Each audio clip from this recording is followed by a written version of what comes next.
সেখানে যদি কেউ 2 রাকাত নামাজ পড়ে তাইলে সে দুনিয়ার কোথায় নামাজ পড়ে নাই, সে যেন অরিজিনালি জীবিত অবস্থায় জান্নাতের মধ্যে নামাজ পড়ছে। এই জায়গাটা আল্লাহ ঘোষণা করায় দিয়েছে। আলহামদুলিল্লাহ আলহামদুলিল্লাহ নাহমাদুহু ওয়া নাস্তাঈনুহু ওয়া নাস্তাগফিরুহু ওয়া নু'মিনু বিহি ওয়া নাতাওয়াক্কালু আলাইহি ওয়া নাউযু বিল্লাহি মিন শুরুরি আনফুসিনা ওয়া মিন সাইয়্যাতি আ'মালিনা من يهد الله فلا مضل له ومن يضلله فلا هادي له ونشهد أن لا إله إلا الله وحده لا شريك له ونشهد أن سيدنا ومولانا محمدا عبده ورسوله أرسله بالحق بشيرا ونذيرا وداعيا إلى الله بإذنه وسراجا وقمرا منيرا أما بعد فأعوذ بالله من الشيطان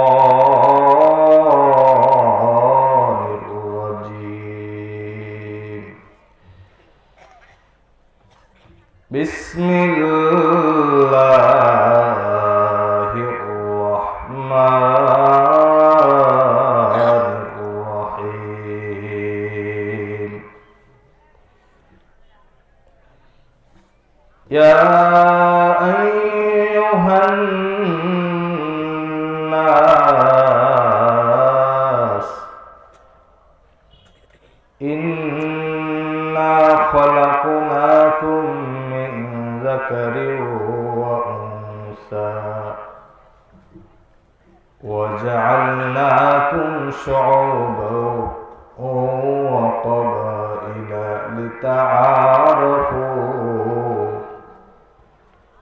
إن أكرمكم عند الله أتقاكم وقال رسول الله صلى الله عليه وسلم بعثت لأتمم مكارم الأخلاق أو كما قال النبي عليه الصلاة والسلام মোহাব্বতের সাথে সবাই নামাজের মধ্যে যে দুরূদ পড়ি সেই দুরূদ পড়ি আল্লাহুম্মা সাল্লি আলা মুহাম্মাদিন ওয়া আলা আলি মুহাম্মাদ কামা সাল্লাইতা আলা ইব্রাহিম ওয়া আলা আলি ইব্রাহিম ইন্নাকা হামিদুম মাজিদ اللهم بارك على محمد وعلى آل محمد كما باركت على إبراهيم وعلى آل إبراهيم إنك حميد مجيد بلغ العلا بكماله كشف الدجى بجماله حسنت جميع خصاله صلوا عليه وآله محمد نے آ کر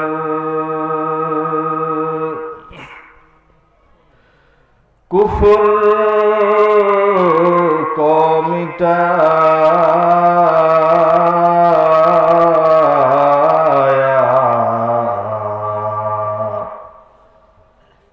کفر کو مٹا کر صداقت بتایا بلغ العلا بکمالہ کشف الدجى بجمالہ حسنت جمیع خصالہ صلوا علیہ وآلہ الحمدللہ হ্যান্ডবিল নেই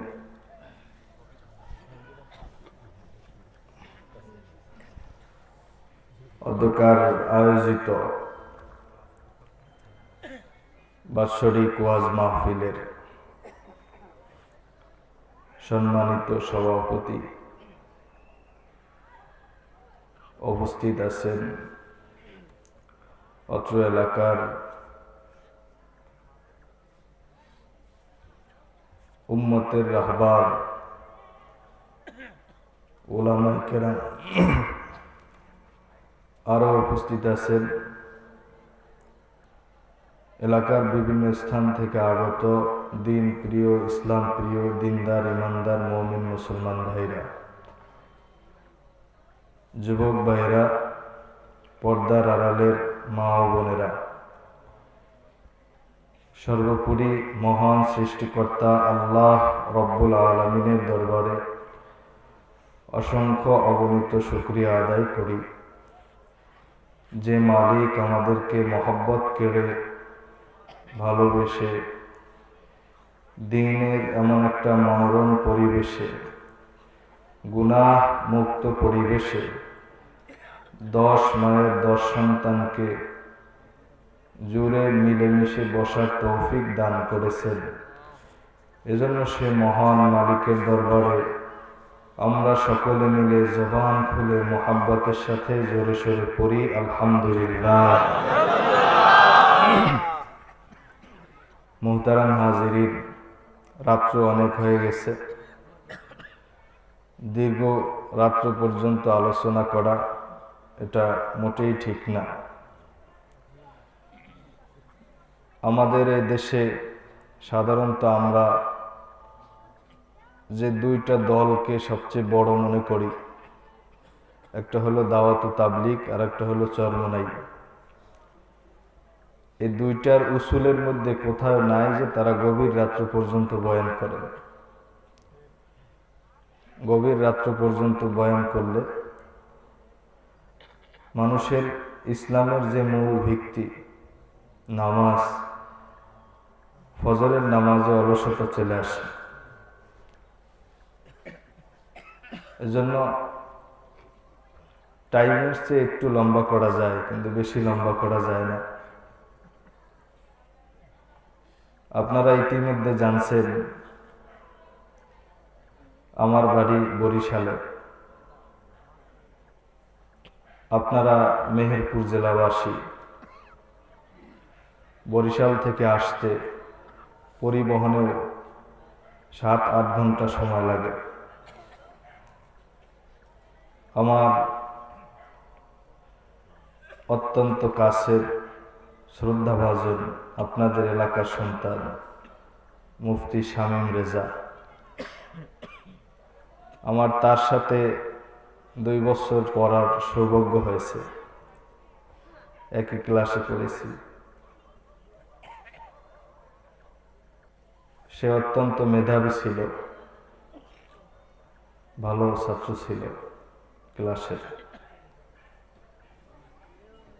এবং আমাদের মাদ্রাসার পাশেই সে বিবাহ করছে বরিশালের জামাই। তার মাধ্যমে আমি দাওয়াত গ্রহণ করছি। আজকে আমার প্রোগ্রাম নেওয়ার কোনো ইচ্ছা ছিল না, তো, আর আমরা তো এখন পর্যন্ত প্রাইভেট কার সচরাচর গাড়ি ব্যবহার করি না। গেল কালকে আমার মাহফিল ছিল এক দ্বীপে। দ্বীপ চেনেন আপনারা? দ্বীপ চর, চর চেনেন না?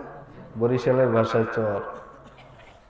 নদীর মধ্যে দ্বীপ জাগে যেখানে মানুষ থাকে।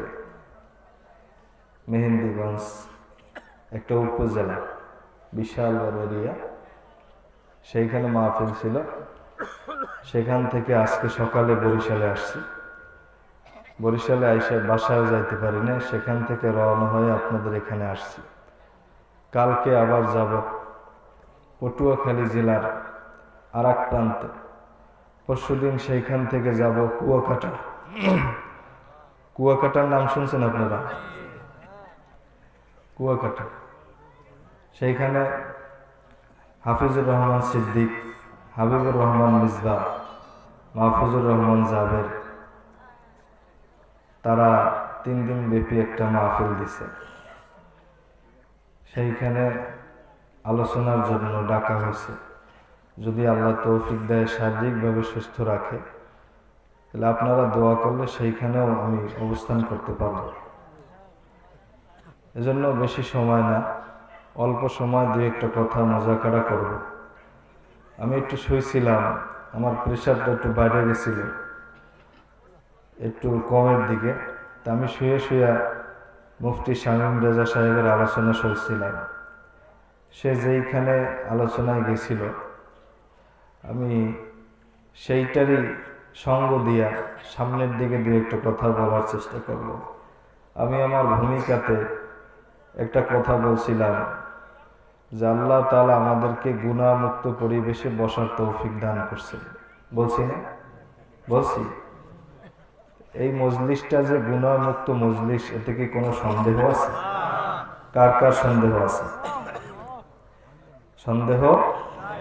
আরো জোরে বলেন, সন্দেহ নাই।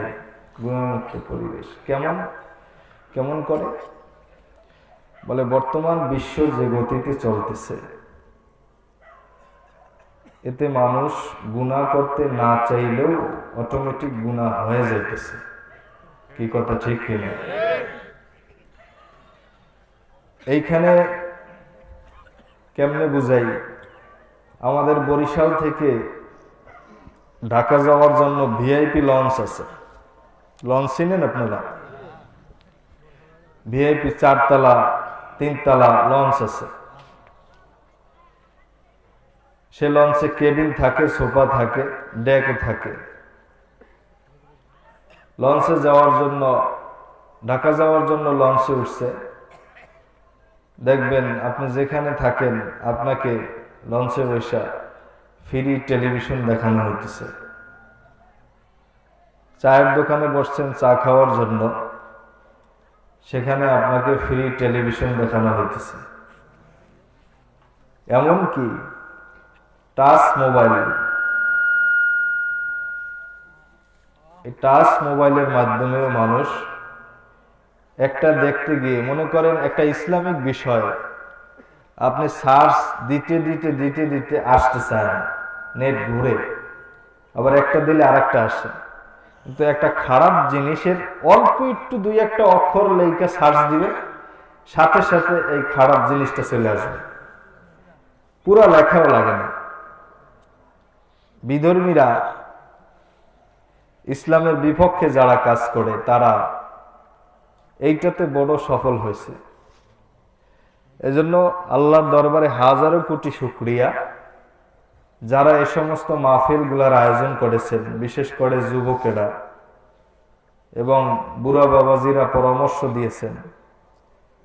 এই মাহফিলগুলায় আমরা কমপক্ষে হাসরের ময়দানে আল্লাহর কাছে বলতে পারবো, যদি আল্লাহ জিজ্ঞেস করে কি নিয়ে আসছো, বলতে পারবো আল্লাহ অমুক দিন 14 তারিখ অমুক জায়গায় মাহফিল হয়েছিল, সেইখানে সন্ধ্যা থেকে নিয়ে গভীর রাত্র পর্যন্ত আলোচনা শুনছিলাম। সেখানে কোনো সওয়াবের কাজ করতে না পারলেও কোনো গুনাহ করি নাই। এখানে কি আমরা কোনো গুনাহ করতেছি? ধরলাম সওয়াব হয় নাই, সব নাই। কিন্তু মুমিন এমন, এরা চুপচাপ বৈশা বৈশা ইসলামী কথা শুনলেও আল্লাহ তাআলা সওয়াব দান করে। কিন্তু আমরা ধরলাম সওয়াব হয় নাই, কিন্তু কোনো গুনাহ তো হবে না। এখন প্রশ্ন হতে পারে, বৈশা বৈশা তো আমি খারাপ জিনিসও ভাবতে পারি না, শয়তানের ওয়াসওয়াসা। কিন্তু দেখেন আমার আল্লাহ কত মায়াশীল। আপনি সওয়াবের জিনিসের কথা অন্তর দিয়ে ভাবছেন, এই সওয়াবের জিনিসের কথা অন্তর দিয়ে ভাবার সাথে সাথে আল্লাহ তাআলা ফেরেশতাদেরকে নেক লেখার জন্য বলে দিয়েছেন। কিন্তু আপনি এটা খারাপ কথা অন্তর দিয়ে ভাবছেন, ফেরেশতারা কয় আল্লাহ কি লিখবো? কয় না, যতক্ষণ পর্যন্ত না বলবে, না করবে, ততক্ষণ পর্যন্ত লেখার অধিকার নেই। তাইলে ধরলাম এখানে বসে কোনো নেক করতে পারি নাই, কিন্তু কোনো গুনাহ তো করি নাই।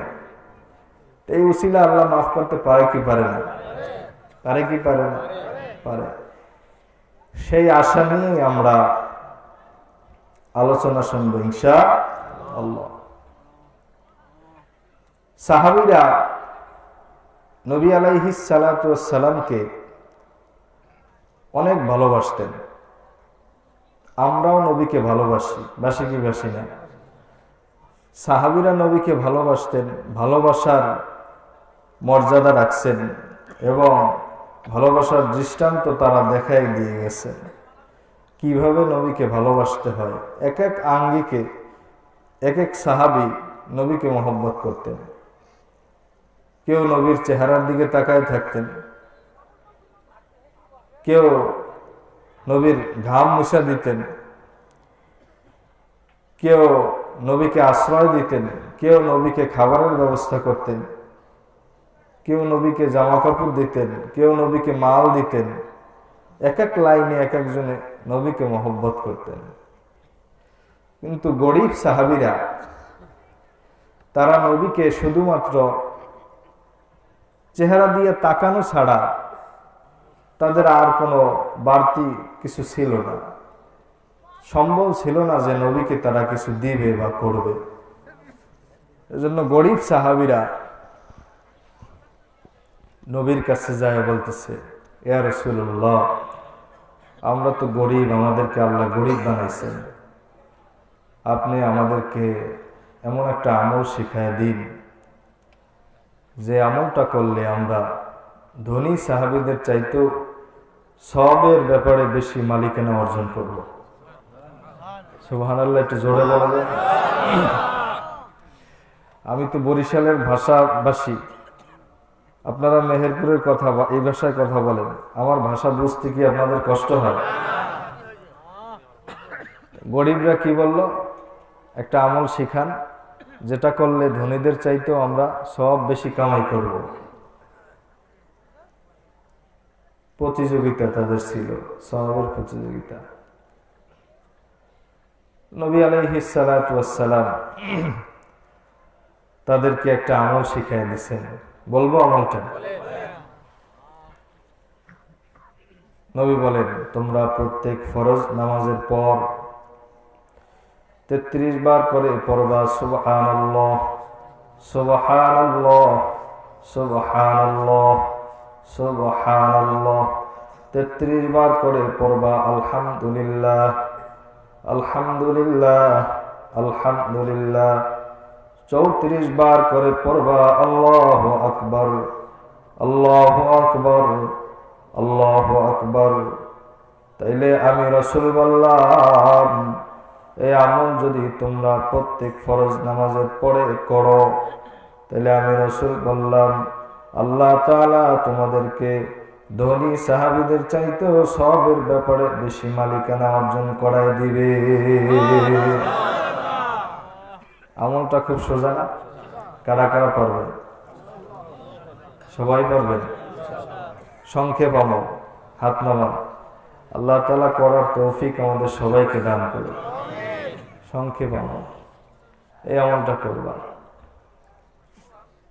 যখনই নবী বলছে, সাহাবীরা এত সোজা আমল, এইটা করলে এত সওয়াব, নবী বলে জি হ্যাঁ, এটা যদি করো অনেক সওয়াব। তাফসীরের মধ্যে লেখে সব গরিব সাহাবীরা তারা আল্লাহর নবীর কথাটা শুইনা নবীর সামনে থেকে সবাই চলে গেছে।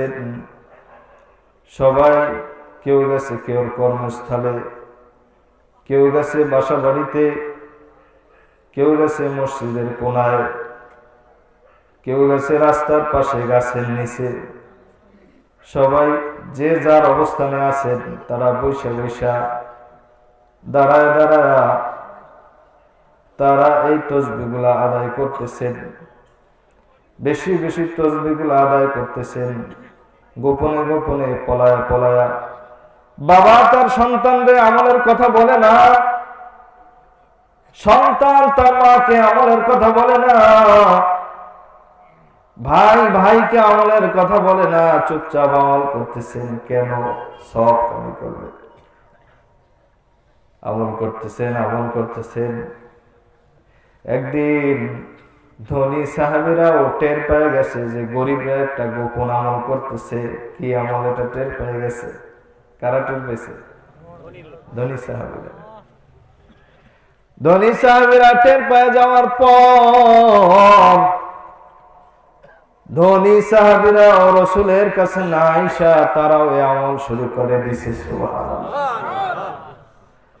তারা যখন এই আমল শুরু করে দিছে, গরিবরা বুঝে ফেলাইছে যে আমাদের আমল ধনীরাও করতেছে। কারণ আমল সবার জন্য, ধনী গরিব সবাই আল্লাহর কাছে এক। ধনী গরিব সবাই আল্লাহর বান্দা, সবাই আমল করবে। ধনীরাও আমল শুরু করে দিছে। এক পর্যায়ে গরিব সাহাবীরা নবীর কাছে চলে গেছে, যাই বলে ইয়া রাসূলুল্লাহ, এমন একটা আমল আপনি আমাদেরকে শিখাইছিলেন, বড় মহব্বত করে আদর করে আমরা আমলটা করতেছিলাম, না জানি আমরা বেশি সওয়াব অর্জন করতে পারবো না, না জানি আমরা আপনাকে হাসরের ময়দানে আগে আগে দেখতে পারবো না, না জানি আমরা আপনার আশ্রয়স্থলে বেশি থাকতে পারবো না। নবী বলেন কি হয়েছে? গরিব সাহাবীরা বলে ইয়া রাসূলুল্লাহ, যে আমলটা শিখাইছিলেন এটা তো ধনীরাও টের পেয়ে গেছে। নবী বলে, হে আমার সাহাবীরা সব, কে আমল করবে আর কে আমল করবে না, কার আমল কবুল হবে আর কার আমল কবুল হবে না, এটা একমাত্র বুঝার ক্ষমতা আল্লাহ ছাড়া আর কারোর নাই। নবী বলেন, যালিকা ফাদলুল্লাহ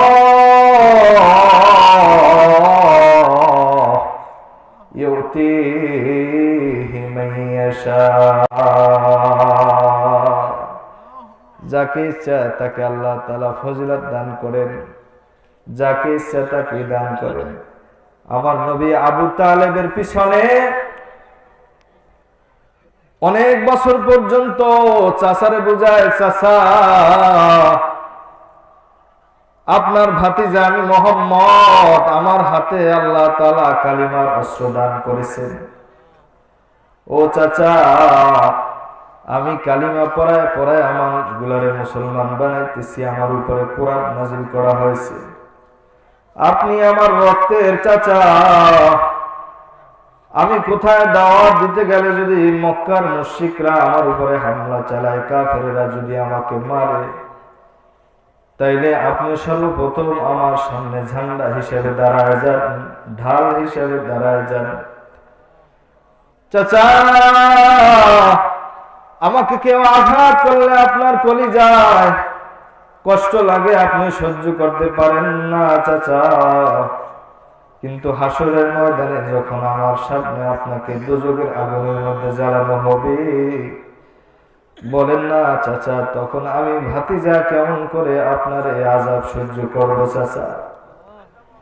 চাচা, আপনি দয়া করে একটু কালিমা পড়েন, শুধু একটু কালিমা পড়বেন, বাকি জান্নাতে যাওয়ার জিম্মাদারির ব্যাপারে আমি আল্লাহর কাছ থেকে ফয়সালা করে নিব।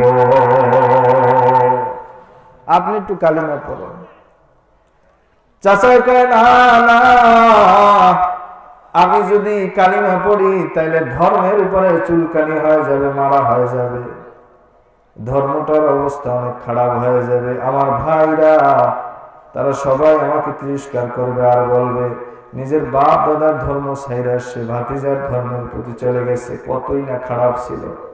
আমি জানি ভাতিজা তোমার ধর্মের মধ্যে কোনো সন্দেহ নাই, তারপরেও আমি আবু তালেব তোমার ধর্মটা গ্রহণ করা আমার জন্য সম্ভব না, আমার জন্য সম্ভব না।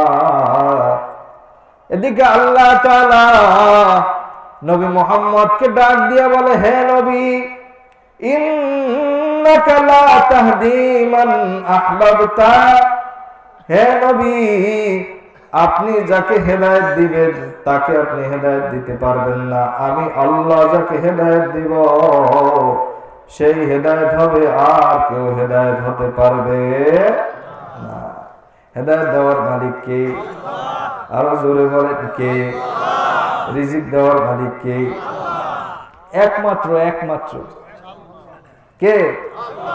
একমাত্র আল্লাহ ছাড়া আর কেউই না। সন্তান দেওয়ার মালিক কে? হ্যাঁ, না পীর বাবায়, হ্যাঁ, না গাজা বাবায়, না খাজা বাবায়। সন্তান দেওয়ার মালিক কে? একমাত্র আল্লাহ। রিজিক দেওয়ার মালিক কে?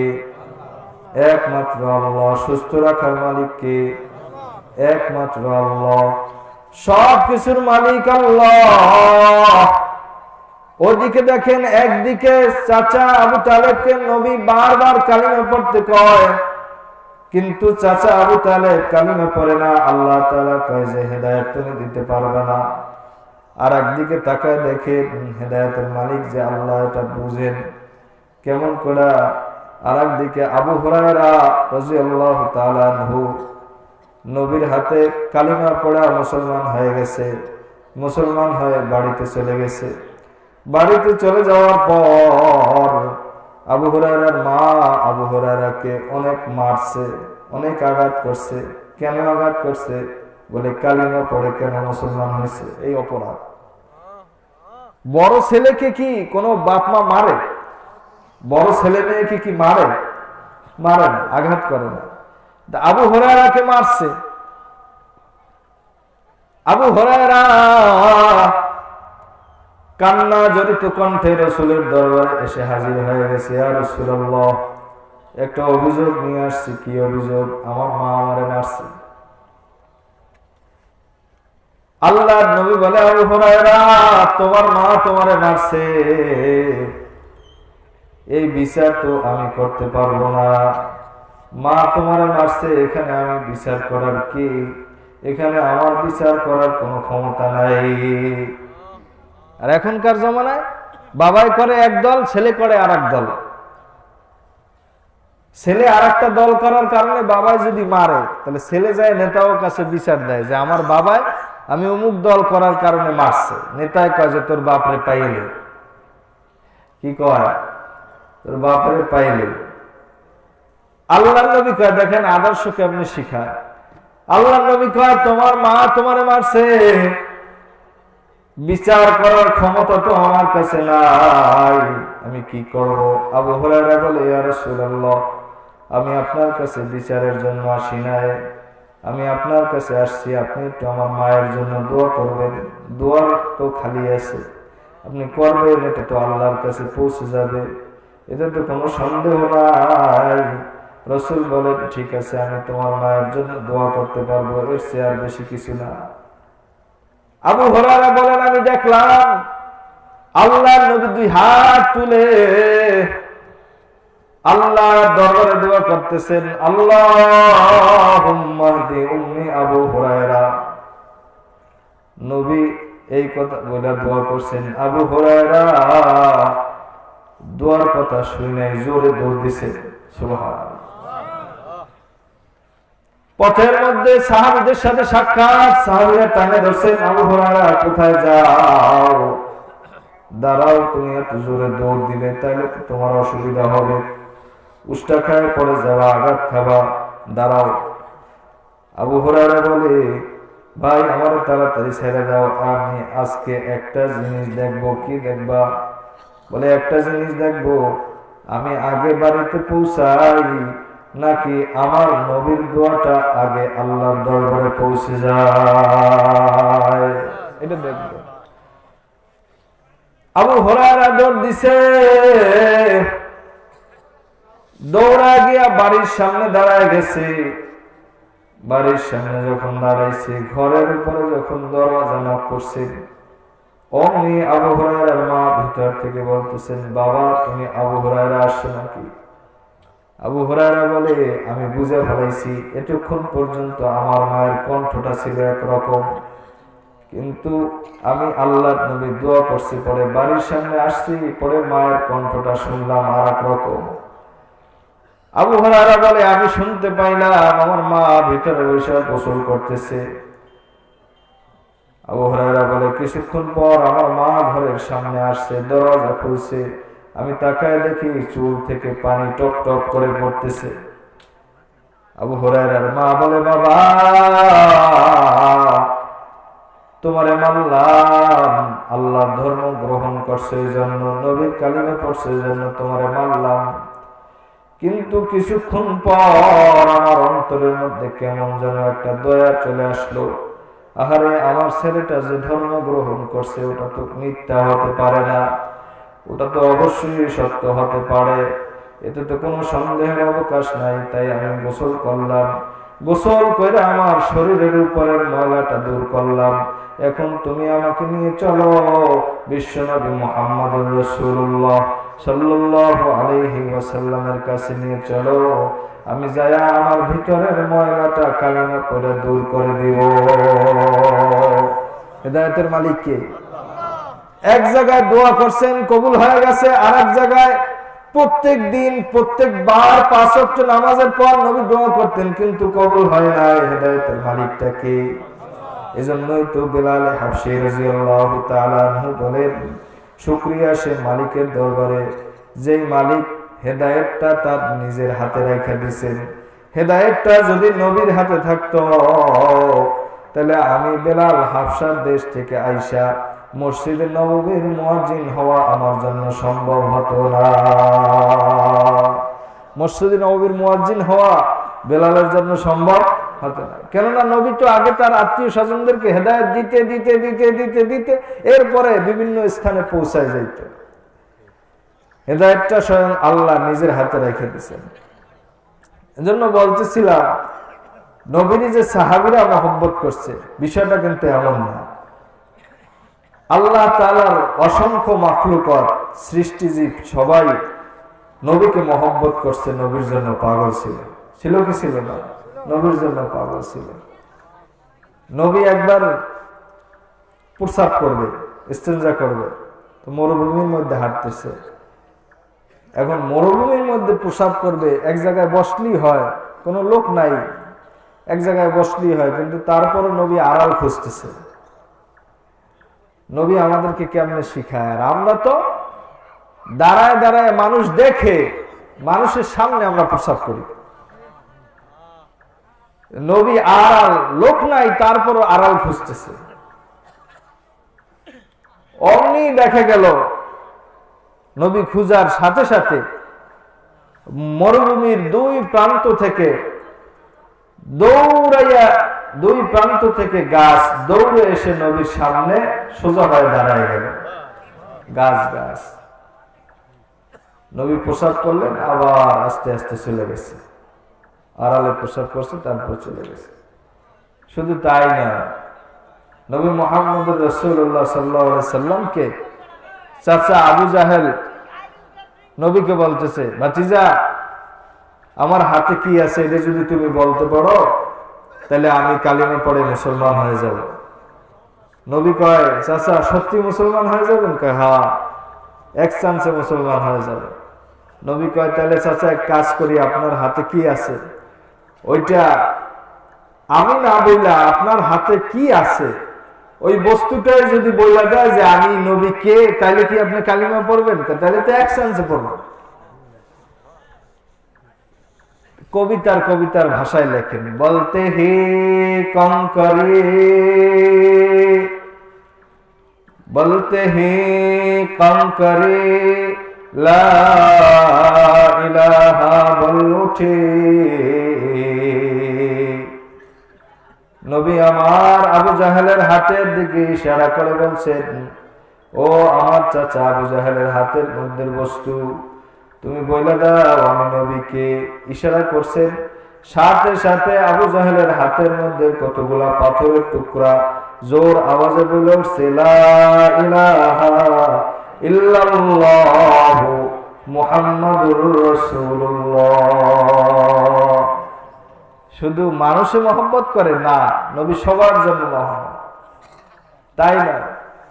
ওলামায়ে কেরামরা এখানে বসা আছে, হাদিস খুঁজলে দেখা যায় নবী মিম্বরে যে খুতবা দিতেন, এই মিম্বরের আগে একটা মরা খেজুর গাছের সাথে ট্যাক লাগায় নবী খুতবা দিতেন। মরা খেজুর গাছ, তো খেজুর গাছটার সাথে ট্যাক লাগায় খুতবা দিতেন। একদিন এক সাহাবী এসে কয়, ইয়া রাসূলুল্লাহ, আমি আপনাকে একটা মিস্ত্রি দিলাম আর এই কাঠ দিলাম, এই সুন্দর করে ডিজাইন করে আপনাকে একটা মেম্বার বানাই দিবে, আপনি সেখানে বসে খুতবা দিবেন। নবী কয় ঠিক আছে। যখন মেম্বারে উঠছে খুতবা দেওয়ার জন্য, অমনি নবী শুনতে পাইতেছেন যে মানুষের কান্নার আওয়াজের মতো পিছন থেকে জানি কে কান্না করতেছে। নবী পিছনে তাকায় দেখে কোনো মানুষ নেই। ইবনে আব্বাস রাদিয়াল্লাহু তাআলা আনহু লিখেন যে বাচ্চারা যেমন দুধের তৃষ্ণায় কান্না করে, ছটফট করে, মরা খেজুর গাছটার থেকে এরকম কান্নার আওয়াজ বার হইতেছিল, মানুষের মতো ফুপায়া ফুপায়া কাঁদতেছিল। আল্লাহ নবী মেম্বার থেকে উঠা খেজুর গাছটারে হাত দিয়ে মুছাইতেছেন আর বলতেছেন যে আমি তোর জন্য দোয়া করব, আল্লাহ তাআলা তোর জন্য জীবিত বানায় দেয়, দোয়া করব। দেখে তারপরও খেজুর গাছ জোর আওয়াজে কাঁদতেছে।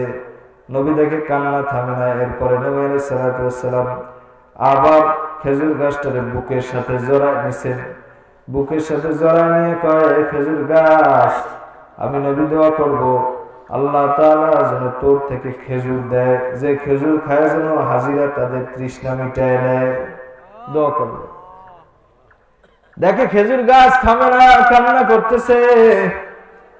নবী এর পরে খেজুর গাছকে বলে, হে খেজুর গাছ, আমি তোর জন্য দোয়া করলাম, আল্লাহ তাআলা তোকে যেন জান্নাতে আমার সাথী বানায় দেয়, জান্নাতের সাথী। ইবনে আব্বাস রাদিয়াল্লাহু তাআলা আনহু বলে যে নবী যখন এই কথা বলছে, এরপরই খেজুর গাছের কান্না বন্ধ হয়ে গেছে, খেজুর গাছের কান্না বন্ধ। যাই হোক, বলতেছিলাম হেদায়েতের মালিক একমাত্র আল্লাহ। যাকে চায় আল্লাহ তাআলা হেদায়েত দেয়, যাকে চায় না তাকে কেউ হেদায়েত দিতে পারে না। যাকে আল্লাহ তাআলা বাঁচায় রাখবে, করোনা নামক মহামারী তাকে কিন্তু ধ্বংস করতে পারে না। খবর নিয়ে দেখলে দেখা যায় যারা করোনার ভয়ে বিল্ডিং এর মধ্যে, এসির মধ্যে আটকা ছিল, তাদের কি করোনায় বেশি বেশি ধরছে। এক ডাক্তারের গবেষণা অনুযায়ী বাইর হয়েছে, ঢাকার বিখ্যাত ডাক্তার, তিনি বলতেছেন, আমি দেখলাম যাদেরকে করোনায় ধরছে এরা বেশিরভাগ কোটি কোটি টাকার মালিক, অর্থ সম্পদের মালিক। আর যারা 5 ওয়াক্ত নামাজ পড়ে তাদেরকে করোনায় গ্রাস করতে পারে নাই, গরিবদেরকে করোনায় ধরতে পারে নাই। করোনার টিকা নেওয়ার পরও অনেক এমপি মন্ত্রীদেরকে করোনায় ধরছে, এমন খবর পাওয়া যাইতেছে। টিকা নেওয়ার পরও করোনা হইতেছে। টিকা নেওয়ার পরও একজন সিলেটে একজন মারা গেছে কয়েকদিন আগে, করোনার টিকা। এজন্য হেদায়েতের মালিক একমাত্র আল্লাহ। আমি যে আয়াতে কারিমা আপনাদের সামনে তেলাওয়াত করেছি, এই আয়াতের মধ্যে আল্লাহ তাআলা বলতেছেন, হে মানব জাতি, তোমরা নিজেদেরকে নিয়ে গর্ব করিও না, তোমাদেরকে আমি আল্লাহ বানাইছি এক ফোঁটা নাপাক পানি দিয়া। কি পানি দিয়া? নাপাক পানি দিয়া। অতএব তোমরা বংশ নিয়ে গর্ব করিও না, তোমরা অহংকার করিও না, অহংকার করে কোনো লাভ নাই। আমি আল্লাহ তোমাদেরকেও মানুষ বানাইছি, তাদেরকেও মানুষ বানাইছি, তারাও মানুষ, তোমরাও মানুষ। এই আয়াতের অর্থ বিলাল হাবশী রাদিয়াল্লাহু তাআলা আনহু, এই যে আপনাদের প্রিয় মুফতি শামীম রেজা সাহেব আলোচনা করছিলেন, বিলাল হাবশী রাদিয়াল্লাহু তাআলা আনহু মুয়াজ্জিন নিয়োগ হয়ে গেছেন, মুয়াজ্জিন হিসেবে আযান দেন। কিন্তু আবু সুফিয়ানের সাথে কিছু লোক, আবু সুফিয়ান তখনও মুসলমান হয় নাই, আবু সুফিয়ানের সাথে কিছু লোক বলতেছে, বেলাল এরকম একটা কালো কুৎসি লোক মোহাম্মদ বেলালকে মুয়াজ্জিন হিসেবে নিয়োগ দিছে, আর কোন লোক পাইল না। আর একজনে কয়, ভাগ্যিস আমাদের বাপ দাদা আগে মারা গেছে যে এই বেলালের মুয়াজ্জিনগিরি এটা দেখা লাগে নাই। আর একজনে কয়, কালো কাক ব্যতীত কি নবী আর কাউরে পায় নাই। আবু সুফিয়ান কয়, এখন যদি আমি কোনো মন্তব্য করি তাহলে আমার মন্তব্যটাকে আল্লাহ তাআলা এখনই মুহাম্মদকে জানায় দিয়ে দিবে। এই কথা বলতে দেরি, জিবরাইল নবীর কাছে আসতে দেরি করে না। জিবরাইল নবীর কাছে এসে হাজির, ইয়া রাসূলুল্লাহ, এই আয়াত নিয়ে আল্লাহ তাআলা আমাকে পাঠিয়ে দিয়েছেন, আপনি তাড়াতাড়ি জানায় দেন মুসলমানদেরকে, মানুষদেরকে জানায় দেন তারা যেন গর্ব না করে, অহংকার না করে। এই আয়াত নিয়ে পাঠিয়ে দিয়েছেন। নবী আয়াত তেলাওয়াত করে শোনাইছেন, ইয়া আইয়ুহান নাস ইন্না খালাকনাকুম মিন যাকারিন ওয়া উনসা ওয়া জাআলনাকুম শুউবান ওয়া ক্বাবাইলা লিতাআরাফু ইন্না আকরামাকুম ইনদাল্লাহি আতকাকুম।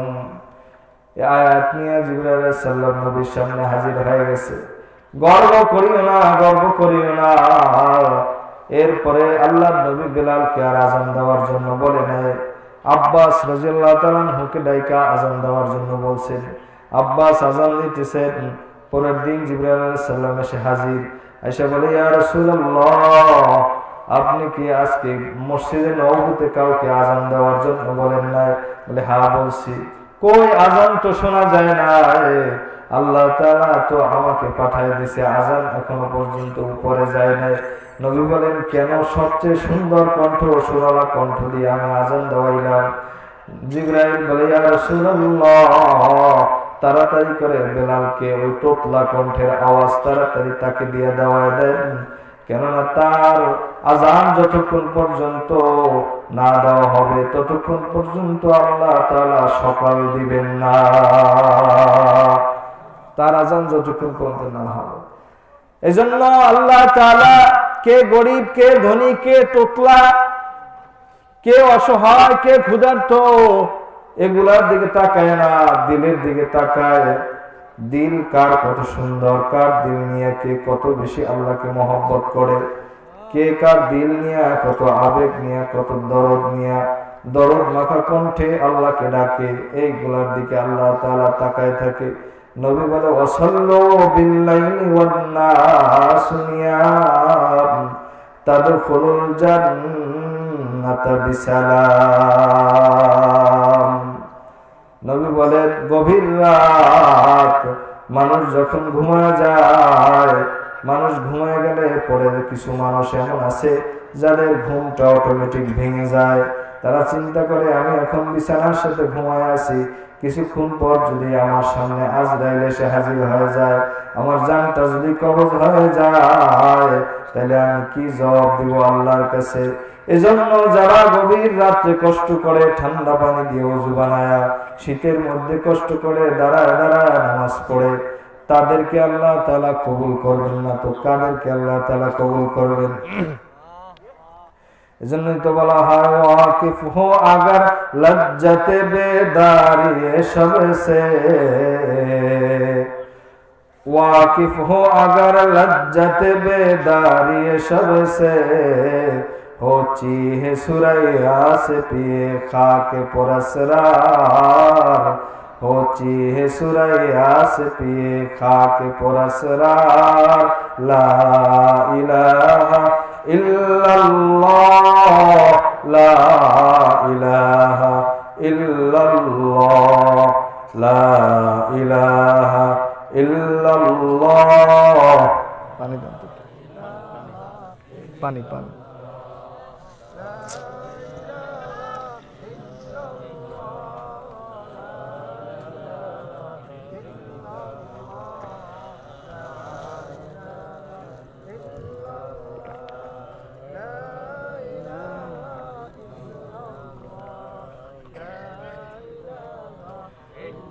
লা ইলাহা ইল্লাল্লাহু মুহাম্মাদুর রাসূলুল্লাহ। আয়াতটা নাযিল করেছেন আল্লাহ তাআলা বেলালের শানে। একদিন হযরত বেলাল মসজিদে নববীর দিকে যাইতেছেন, পথের মধ্যে দেখে আল্লাহর নবী তার বাসায় বসা আলীকে সাথে নিয়ে সেহরি খাইতেছেন। কি খাইতেছেন?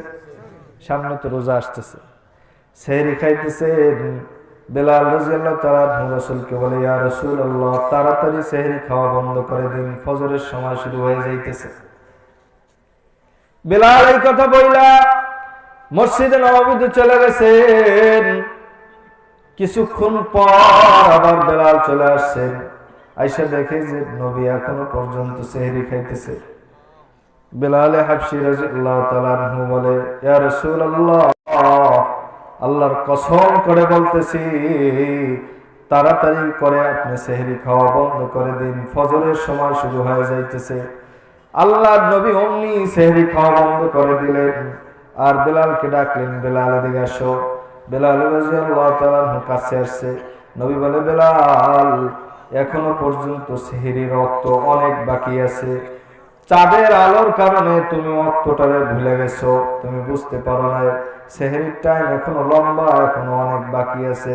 কিন্তু আমি প্রথমবার যখন তুমি বলছিলা তখন আমি সেহরি খাইছিলাম, আর দ্বিতীয়বার যখন আল্লাহর কসম করে তুমি বলছিলা, তখন তোমার কসমের কারণে তোমাকে আল্লাহ তাআলা এত মহব্বত করে, তোমার কথাটা যেন বৃথা না যায়, তোমার কথাটা যেন অমনোযোগী না হয়, তোমার কথাটা যেন পিছনে পড়ে না যায়, এজন্য আল্লাহ তাআলা তোমার কথা অনুযায়ী পৃথিবীর একটা নিয়ম ছিল, ধারাবাহিকতা ছিল, সে ধারাবাহিকতাটারে কাইটা শর্ট কইরা তোমার কসমের কারণে আল্লাহ তাআলা লম্বা রাত্রটাকে কাইটা ফজরের রক্ত নাজিল করে দিয়েছে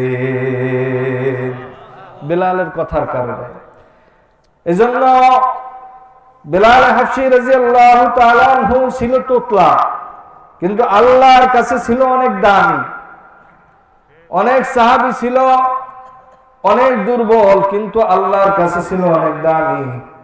একদিন মসজিদে নববীতে আল্লাহর নবী বসে বলতেছেন, মসজিদে নববী, মদিনার মসজিদ, যারা হজে গেছেন তারা দেখছেন মদিনার মসজিদটা কত বড়। আল্লাহর নবী শর্ট একটু জায়গা নিয়ে মসজিদ নির্মাণ করেছেন, আবু বকর টাকা দিছে, মসজিদ নির্মাণ করছেন। এখন মুসল্লি এত পরিমাণ হয়, আল্লাহর নবী টেনশনে পড়ে গেছেন, মদিনার মসজিদে আসুন এত মুসল্লি হয়, মুসল্লিদের কোথায় জায়গা দিব। আল্লাহর নবী ফজরের নামাজের পরে ঘোষণা করছেন, হে আমার উম্মতেরা শুনে রাখো, আমি আজকে ঘোষণা করলাম এই মসজিদে নববীতে আর একটু জায়গার প্রয়োজন। সামনের জায়গাটুকু যে মসজিদে নববীতে দান করবেন, লেখা দিয়ে দিবেন, কিনা দিয়ে দিবেন, আমি তার জন্য ঘোষণা করব, তাকে আল্লাহ তাআলা জান্নাতের মালিকানা অর্জন করায় দিবে। নবী ঘোষণা দিয়েছেন। এই কথাটা সেদিন হযরত ওসমান ছিল না মজলিসে, হযরত ওসমান রাদিয়াল্লাহু তাআলা আনহুর কানে চলে গেছে। ওসমান যার জমি তার কাছে গেছে, তার কাছে যায় বলতেছে, ভাই এই জমিটা তোমার? বলে হ্যাঁ আমার। বলে জমিটা তুমি একটু আমাদেরকে দিয়ে দাও, তোমার জমির যা মূল্য আছে আমি তা দিয়ে দিব। লোকটা এই কথা শুনিয়া ওসমানকে দেখিয়া জমির যতটুকু মূল্য আছে তার চেয়ে 100 গুণ বেশি বাড়ায় দিছে। 1 টাকা মূল্য থাকলে 100 টাকা বাড়ায় দিছে, 100 গুণ বেশি মূল্য বাড়ায় দিছে। ওসমান তারপরে জমিটা কিনছে, কিনা জমির রেজিস্ট্রি লয়ার নবীর কাছে চলে গেছে দলিল নিয়ে। নবীর কাছে গিয়া দলিলটা হস্তান্তর করছেন, বলছে ইয়া রাসূলুল্লাহ, কালকে আপনি যে ঘোষণা দিছিলেন সেই ঘোষণাটা কি এখনো পর্যন্ত বাকি আছে? বলে হ্যাঁ, এখনো পর্যন্ত বাকি আছে। আল্লাহ নবী ওসমানকে শোনায় দিছেন, তুমি যে জমিটা কিনছো এই জমিটা এমন জমিন, এটা আল্লাহ তাআলার কাছে অনেক পছন্দের জমিন। জিবরাইল সাথে সাথে নবীর কাছে চলে আসছে। জিবরাইল বলে ইয়া রাসূলুল্লাহ, ওসমান যে জমিটা কিনা দিছে সেই জমিটার অবস্থা এমন হয়ে গেছে যে ওটা আল্লাহ তাআলা দুনিয়াতে রাউযাতুম মিন রিয়াজিল জান্নাহ হিসেবে ঘোষণা করছে। এজন্য নবীর রওজা আর মসজিদে নববীর মিম্বর এর মাঝখানে সবুজ গালিচা বিশিষ্ট একটা জায়গা আছে। সেখানে যদি কেউ 2 রাকাত নামাজ পড়ে তাইলে সে দুনিয়ার কোথায় নামাজ পড়ে নাই, সে যেন অরিজিনালি জীবিত অবস্থায় জান্নাতের মধ্যে নামাজ পড়ছে। এই জায়গাটা আল্লাহ ঘোষণা করায় দিয়েছেন। নবীর মহব্বত পাওয়ার জন্য তারা এত পাগল, নবীর মহব্বত পাওয়ার জন্য তারা এত অস্থির হয়ে গেছে, তারা তো বেকুল পেরেশান হয়ে গেছে। এজন্য আমরা কোথায়? আমরা তো নবীর মহব্বত আমাদের মধ্যে কতটুকু আছে? নবীর উপরে কোনো কটাক্ষকারী, নবীর উপরে কোনো মানুষ যদি বিভিন্ন রকম কথা বলে আমরা কেমন করে সহ্য করি? আমরা তো এমন মুসলমান, আমার সন্তান থাকবে একদিকে, আমার বাবা থাকবে একদিকে, আমার মা থাকবে একদিকে, কিন্তু আমার নবীর মহব্বত থাকবে আর একদিকে। আমি আমার নবীর মহব্বত আমার সিনার মধ্যে এত রকম রাখি। আমার মা বাবা যদি আমাকে বলে যে তুমি যদি আমার সন্তান হও তাহলে নবীর মহব্বত তোমার সিনায় রাখতে পারবে না, আমার মা বাবা ততক্ষণ পর্যন্ত আমার মা বাবা থাকবে যতক্ষণ পর্যন্ত তারা আমার নবীর পক্ষে থাকবে, ততক্ষণ পর্যন্ত আমাদের মা বাবা আমাদের সিনায় থাকবে না যতক্ষণ পর্যন্ত তারা আমার নবীর পক্ষেও থাকবে না। এজন্য সব কিছুর চাইতে নবীর মহব্বত আগে, সব কিছুর চাইতে আল্লাহর মহব্বত আগে। এজন্যই তো নবী বলেন অতক্ষণ পর্যন্ত প্রিয় হতে পারবে না যতক্ষণ পর্যন্ত তোমাদের সন্তানাদির চাইতেও আমাকে বেশি মহব্বত না করবে, মা বাবার চাইতেও আমাকে বেশি মহব্বত না করবে। আরে নবী তো এমন পাগল, নবী তো এমন অস্থির, কিয়ামতের ময়দান যখন শুরু হয়ে যাবে সব নবীরা নাফসি নাফসি নাফসি নাফসি বলতে থাকবে। নাফসি নাফসি বলার কারণে গোটা ময়দান একটা আওয়াজ, এক রকমের আওয়াজ। আওয়াজের মধ্যে এক কোণা থেকে ইয়া উম্মতি করুণ কণ্ঠের আওয়াজ ভেসে আসবে। লাখ লাখ মানুষের নাফসি নাফসি আওয়াজ আর একজন মানুষের ইয়া উম্মতি আওয়াজ। লাখ লাখ মানুষের নাফসির আওয়াজকে করুণ কণ্ঠের ইয়া উম্মতি আওয়াজ সব আওয়াজকে ঢাইকে ফেলাই দিবে। ইয়া উম্মতি, নবী ইয়া উম্মতি বলে আগাইবে। উম্মতদের জন্য নবী এত পাগল, উম্মতদের জন্য উম্মতদেরকে আল্লাহ নবী ঘোষণা করেছেন যে আমার উম্মত যতক্ষণ পর্যন্ত যার দিলের মধ্যে যারা পরিমাণ ঈমান আছে তাকেও জান্নাত দেওয়া লাগবে। ঘোষণা করা, যার দিলের মধ্যে যারা পরিমাণ ঈমান আছে তাকে আল্লাহ তাআলা জান্নাত দিবে, ওয়াদা দিছে। ফামান ইয়ামাল মিসকালা যাররাতিন খায়রান ইয়ারা ওয়া মান ইয়ামাল মিসকালা যাররাতিন শাররান ইয়ারা। যারা পরিমাণ ঈমান থাকলে সেও জান্নাতে যাবে, আর যারা পরিমাণ অহংকার থাকলে তাকেও জাহান্নামের আগুন ভোগা লাগবে। এজন্য হে দুনিয়ার মানুষ, পৃথিবীর মধ্যে মুসলমান হয়েছে, আবার অনেক মুসলমান এমন আছে যারা মুসলমান 5 ওয়াক্ত নামাজ পড়ে কিন্তু মা বাবার সাথে বেয়াদবি করে, আছে না নাই? মায়ের সাথে বেয়াদবি, বাবার সাথে বেয়াদবি, বেয়াদবি করিয়া কোনো লাভ নাই। যদি সিজদা দেওয়ার অনুমতি আল্লাহ ছাড়া কাউকে থাকতো তাইলে আল্লাহ তাআলা মা বাবাকে সিজদা দেওয়ার অনুমতি দিয়ে দিতেন। এজন্য মা বাবার সাথে বেয়াদবি নয়, মা বাবার খেদমত বেশি বেশি করো।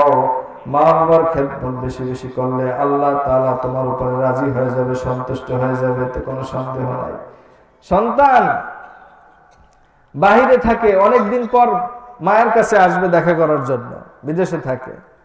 বিদেশ থেকে টেলিফোন করছে, মা আমি তোমার সন্তান, মা আমি বাড়িতে আসতেছি, মার্কেটের মধ্যে ঢুকছি, মা কি তোমার প্রয়োজন, আমি তোমার জন্য নিয়ে আসবো, কি তোমার প্রয়োজন? মা বলতেছে, বাবা আমার কোনো কিছুর প্রয়োজন নাই, তোর চেহারাটা আমি অনেকদিন পর্যন্ত দেখি না, তোর চেহারা দেখলে আমার অন্তর জুড়ায় যাবে। মা বলতেছে, কিন্তু স্ত্রী বলতেছে আমার জন্য গহনা নিয়ে আসবা, আমার জন্য এটা নিয়ে আসবা, চেক নিয়ে আসবা। ভাই বোন বলতেছে আমার জন্য ভাই এটা নিয়ে আসবেন, দামি মোবাইল নিয়ে আসবেন। এক একজনের এক একটা এস্টিমেট, কিন্তু মায়ের কোনো এস্টিমেট নাই। মা কান্দে আর বলে, ওগো বাবা তুই যখন বিদেশে চলে গেছো বাবা,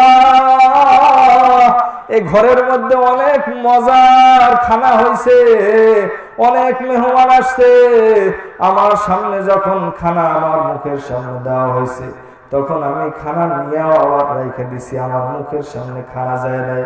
আমি রাত্রবেলা তোর বাবা ঘুমায় গেছে, সব ঘুমায় গেছে, তোর কথা যখন আমার মনে পড়ছে তখন আমি কান্দে কান্দে আমার বুক ভাসায় ফেলাইছি, না জানি আমার সন্তান বিদেশের মাটিতে কেমন আছে।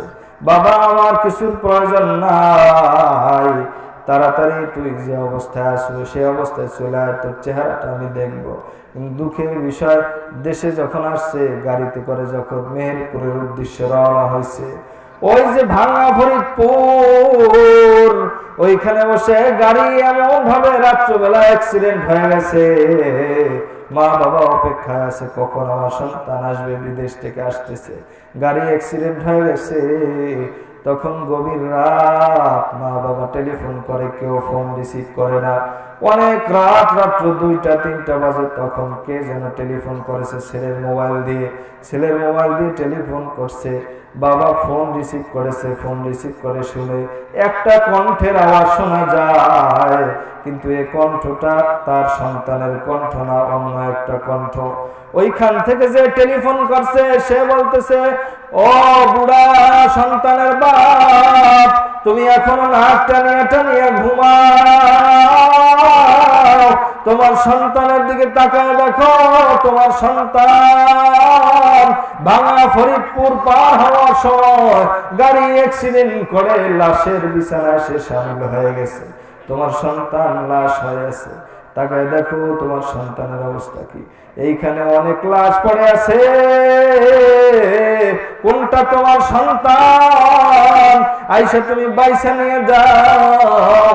বাবা চিৎকার মেরে গভীর রাতে রওনা হয়ে গেছে সন্তান নিয়ে আসার জন্য।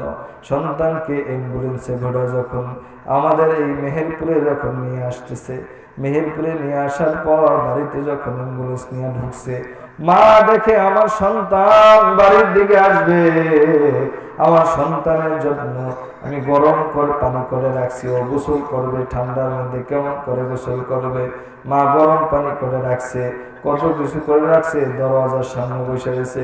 কিন্তু আজকে বাড়ির মধ্যে একটা গাড়ি ঢুকতেছে, গাড়ি অন্য গাড়ি নেই, গাড়িটা অ্যাম্বুলেন্স, লাশের গাড়ি, লাশের গাড়ি বাড়ির মধ্যে ঢুকতেছে। বাড়ির মধ্যে ঢুকা যখন দরজা খুলছে, দেখে সন্তান ঠিকই আসছে কিন্তু লাশ হয়ে আসছে। এজন্য ভাই কি লাভ, কি লাভ, মা বাবার সাথে বেয়াদবি করে কোনো লাভ নাই, মা বাবার সাথে বিভিন্ন অন্যায় কোনো আচরণ করে কোনো লাভ নাই। তোমার মা তোমার বাবা তোমার চোখে দেখতে দেখায়, তারা তোমাকে ভালোবাসে না, কিন্তু তারা তো তোমাকে গর্বে রাখছে, তোমাকে অনেক মহব্বত করে ভালোবাসে, তারা ছাড়া উপায় নাই, তাদের দোয়ায় কাজে লাগবে, ছাড়া কোনো উপায় নেই।